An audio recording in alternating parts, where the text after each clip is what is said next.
Hello everyone, आप सभी को मेरे यूट्यूब चैनल खुशबू इंग्लिश क्लासेस में आप सभी का स्वागत है। आज हम लोग पोइट्री का जो चौथा लेसन है ओड टू ऑटम उसको हम लोग पढ़ेंगे। ऑटम का अर्थ होता है पतझड़ ऋतु और ओड का अर्थ होता है गीत, यानी पतझड़ का गीत। ऑटम जो सीजन है वह ग्रीष्म ऋतु के बाद और शरद ऋतु के पहले आता है।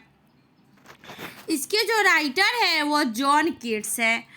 जॉन कीट्स बहुत ही महान कवि है और बहुत ही कम उम्र में मात्र 26 से यानी 26 साल की उम्र में इन्होंने पूरी दुनिया भर में अपना नाम किए।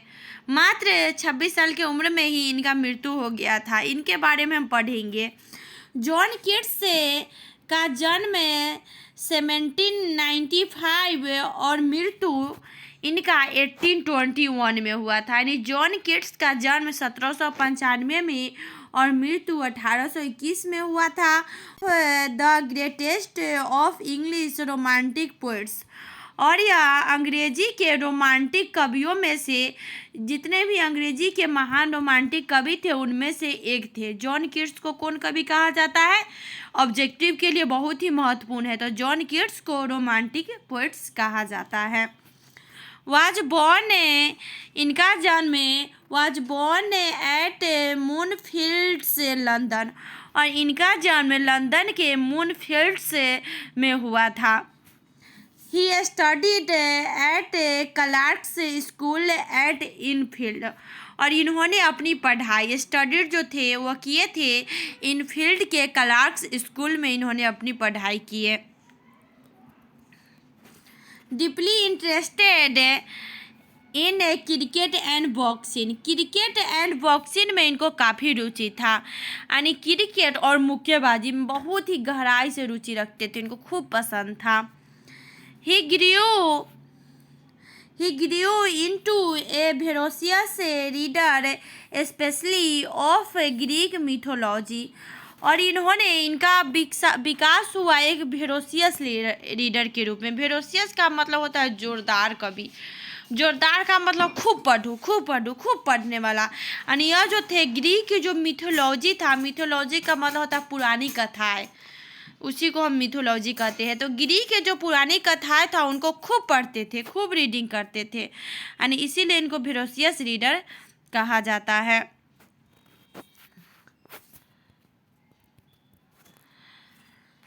He even started a translation of Virgil's Aeneid, और इन्होंने वर्गिल्स के जो एनीड किताब था उनका अनुवाद भी इन्होंने शुरू किए। His ambition to become a poet was fired by his first acquaintance with Spenser's Faerie Queene, और इनका जो कवि बनने का जो महत्वाकांक्षा था, अम्बिशन था, उन्होंने जब उनकी पहली पहचान किए स्पेंसर्स के जो फेरी क्वीन बुक था, स्पेंसर कवि है, स्पेंसर के फेरी क्वीन से जब उन्होंने परिचित हुए यानी उसको पढ़े, तो इनको कवि बनने की जो महत्वाकांक्षा था वो और भी बढ़ गया। His first poem Lines in Imitation of Spenser was published in 1814, और इनका जो फर्स्ट पोएम था जिसका नाम था lines in imitation of Spencer, जो 1814 में प्रकाशित हुआ। यानी इनका सबसे प्रथम कविता था जिसका नाम था lines in imitation of Spencer, जो 1814 में प्रकाशित हुआ। इनका जन्म कब हुआ था? 1795, और प्रकाशित कब हुआ? 1814 में।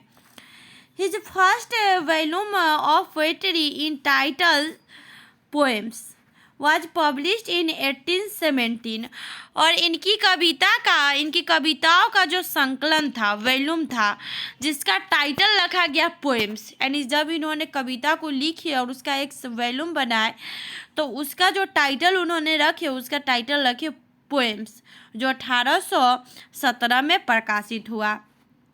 His poem Endymion मियन was well appreciated by Wordsworth. और उनकी जो कविता था एंडीमियन बहुत ही इंपॉर्टेंट है और इसको एग्जाम में इस क्वेश्चन को पूछता भी है कि एंडीमियन जो है वह किसके द्वारा लिखा गया है। तो उनकी जो पोएम था एंडीमियन, उन्होंने उस कविता को जो विलियम वर्ड्सवर्थ थे वो काफ़ी प्रशंसा की, उनको काफ़ी पसंद आया। तो उनकी जो जॉन कीट्स का जो कविता था एंडीमियन वो विलियम वर्ड्सवर्थ के द्वारा काफ़ी प्रशंसा किया गया इस कविता को। इट वाज पब्लिश्ड इन 1880 और इस कविता का जो प्रकाशन था वो 1818 ईस्वी में हुआ। यानी इनकी जो पहली कविता था, इनकी जो कविता था एंडीमियन वो 1818 ईस्वी में प्रकाशित हुआ।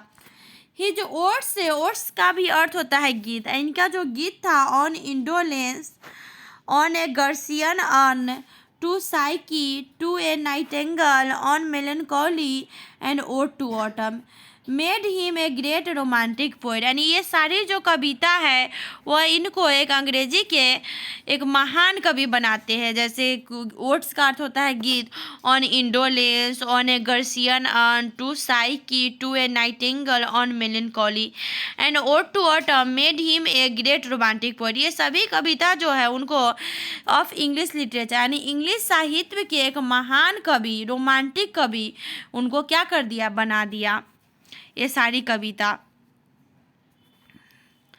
आगे है इसी तरह सो डिड लमिया एंड हाइपरियन। इसी तरह कौन कविता था, लमिया और हाइपरियन था। ये भी इम्पोर्टेंट है और इसको बार बार ऑब्जेक्टिव में पूछा जाता है।